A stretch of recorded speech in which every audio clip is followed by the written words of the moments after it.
बिस्मिल्लाहिर्रहमानिर्रहीम। स्टूडेंट्स, आज हमारा सब्जेक्ट है अकाउंटिंग और क्लास है आई कॉम, डी कॉम और बी कॉम। यानी हमारा आज का टॉपिक जो है वो आई कॉम, डी कॉम और बी कॉम तीनों क्लासेस से ताल्लुक़ रखता है। और चैप्टर है हमारे पास 2 और 3 जो कि accounting equation, journal and ledgers पर मुश्तमिल है। और आज हम बात करेंगे कि जर्नल एंड लेजर और अकाउंटिंग इक्वेशन में जो इम्पोर्टेंट शॉर्ट क्वेश्चंस हैं जो कि पेपर में आ सकते हैं, जिनके पेपर में आने के चांसेस हैं और जो आपको अच्छे नंबर दिलवा सकते हैं, आज हम इन पे डिस्कस करेंगे। इससे पहले भी एक वीडियो में हम इस पे कुछ इम्पोर्टेंट शॉर्ट क्वेश्चंस पे बात कर चुके हैं। वो कौन कौन से शॉर्ट क्वेश्चंस हैं पहले वो देख लेते हैं।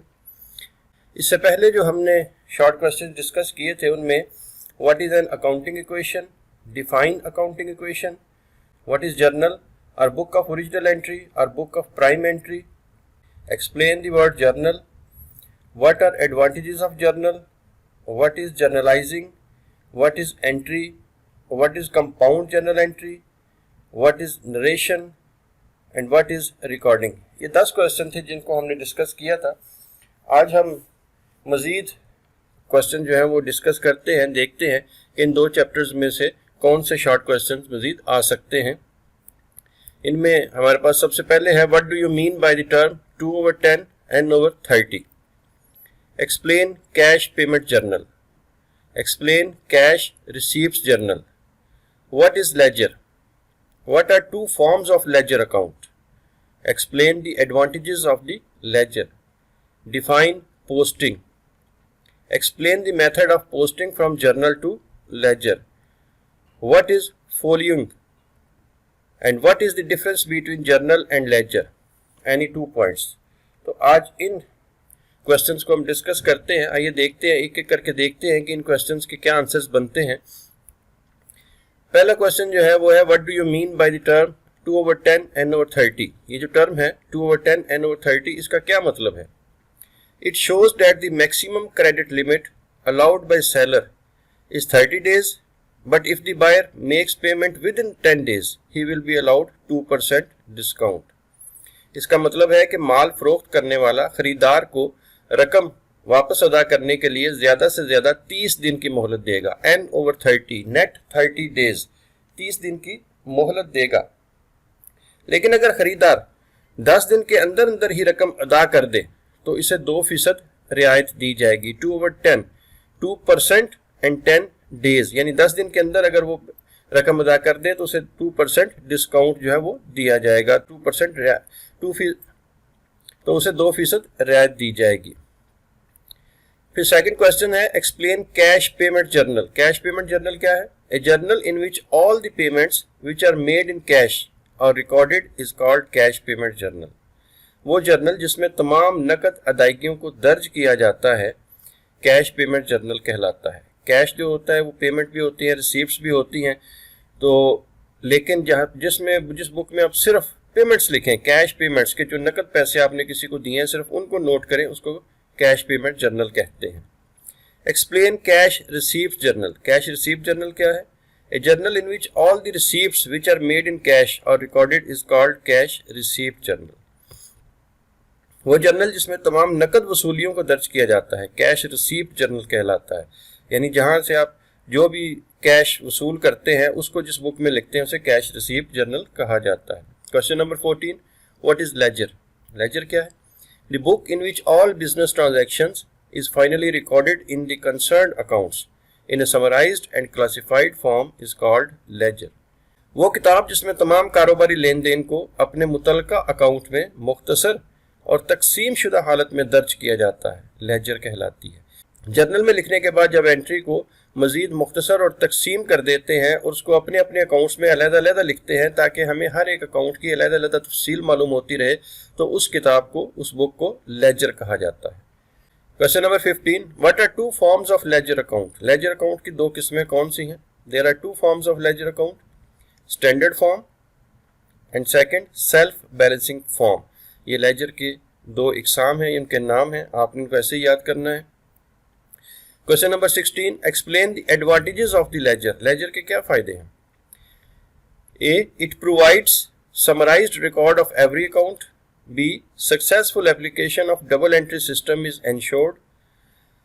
C. It helps to maintain the trading and profit and loss account. यानी नंबर 1, ये हर अकाउंट का मुख्तसर रिकॉर्ड मुहैया करता है, हर एक का अलग अलग, कैश का अलग, रेंट का अलग, सैलरी का अलग, ए का अलग, बी का अलग, और फिर आता है डबल एंट्री सिस्टम कामयाबी से अमल में आता है। इसकी वजह से डबल एंट्री सिस्टम जो है वो हम पूरी कामयाबी से उस पर काम कर सकते हैं। और नंबर 3 पे आता है ये नफ़ा नुकसान का खाता यानी trading and profit and loss account तैयार करने में मदद देता है। लेजर ही की मदद से ये अकाउंट आसानी से बन सकता है। Question number 17, define posting. Posting का क्या मतलब है? The process of transferring the business transaction from journal to ledger is known as posting. कारोबारी लेन देन को जर्नल से लेजर में मुंतकिल करने का अमल पोस्टिंग कहलाता है।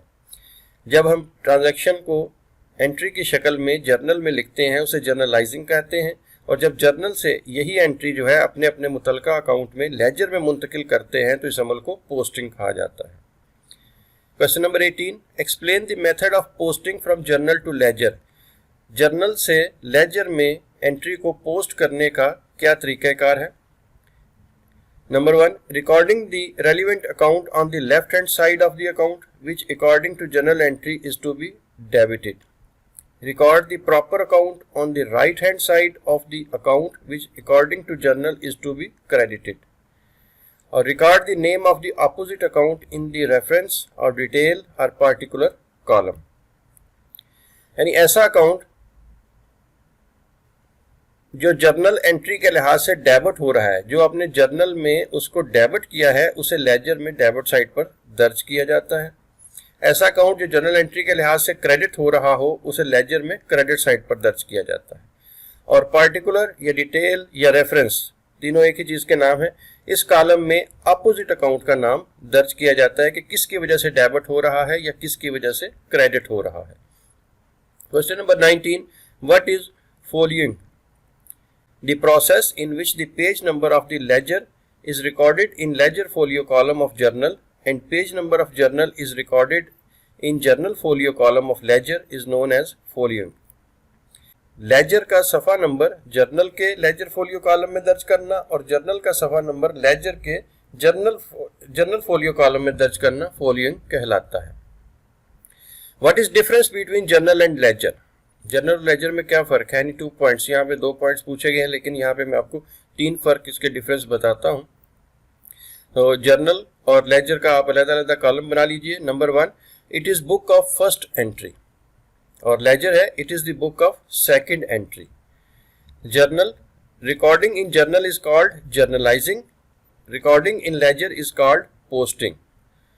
और नंबर 3 पे आता है unit of data in journal is called transaction और unit of data in ledger is called account. तो ये 3 इसके डिफरेंस हैं। इनको अगर उर्दू में हम देखें, जर्नल और लेजर का फ़र्क मुंदरजा झेल नुकात से ज़ाहिर किया जा सकता है। ये 3 फ़र्क आपके सामने आ गए। नंबर 1, अगर आप जर्नल में देखें ये एंट्री की सबसे पहली किताब है और लेजर ये एंट्री की दूसरी किताब है। दूसरा फ़र्क जो है जर्नल का, जर्नल में रिकॉर्ड करना जर्नलाइजिंग कहलाता है और लेजर में दर्ज करना पोस्टिंग कहलाता है। नंबर 3, जर्नल में डाटा की इकाई ट्रांजैक्शन है, यानी जर्नल में हम जो काम करते हैं वो ट्रांजैक्शन की मदद से होती है, और लेजर में डाटा की इकाई अकाउंट है, यानी लेजर में जो कुछ हम काम करते हैं उसको अकाउंट कहा जाता है। तो आज के लेक्चर में ये मज़ीद 10 क्वेश्चन थे जो शॉर्ट क्वेश्चन आई कम डी कम के लिए कारआमद हैं, फ़ायदेमंद हैं, यूज़फुल है, और ये चैप्टर नंबर 2 यानी जर्नल और लेजर से ताल्लुक़ रखते हैं। इंशाल्लाह नेक्स्ट लेक्चर में हम मज़ीद कुछ और जो क्वेश्चंस हैं उन पे डिस्कस करेंगे। आप इनको अच्छी तरीके से तैयार कर लीजिए, याद कर लीजिए। इंशाल्लाह ये आपके लिए पेपर में बहुत ज़्यादा हेल्पफुल साबित होंगे।